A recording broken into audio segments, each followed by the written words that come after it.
ফেঁসে গেল গো, কাস্টমার ধরা খেয়ে গেল এই পারফিউমটা কিনে। না মানে কাস্টমার শখ করে বাবারে ভেলাভিটা হোয়াইট উদার সিইউ মেনের কম্বো প্যাকটাই অনলাইন থেকে কিনেছিল। আর এই প্যাকেটটা আনবক্সিং করে ভেতরে পারফিউম চেক করতে গিয়ে বাবারে অঘটন ঘটে গেল।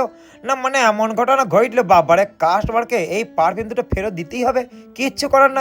আর যদিও এটা ওপেন বক্স ডেলিভারি ছিল না, কাস্টমার ছিল আমার পরিচিত, কাস্টমারের মনে সুসুরি আর আমার ভিডিও করার উদ্দেশ্যে বাবারে এটা ওপেন করা। আনবক্সিং করি বাবারে আমার প্রিয় পারফিউম ওই ভেলাবিটা হোয়াইটটা হালকা পাতলা গায়ের মধ্যে মারলাম, তখনও পর্যন্ত ঠিক ছিল। বাবারে যখন এই সিইউ মেনটা বাবারে হাতের মধ্যে নিলাম, কি বলবো, ভেতরের মাল যত টেপাটেপি করছি বাইরে আর বেরোইছে না। মানে কি বলবো, ভালো করে লক্ষ্য করে দেখলাম ভেতরে ফুটোই নেই যে মালটা বেরোবেটা কোথা দিয়ে।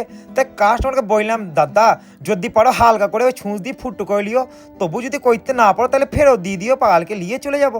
মানে কি আর করা যাবে, মানে কোম্পানি ম্যানুফ্যাকচারিং প্রবলেম, আর কাস্টমারের ভাগ্যটা খারাপ আর কি।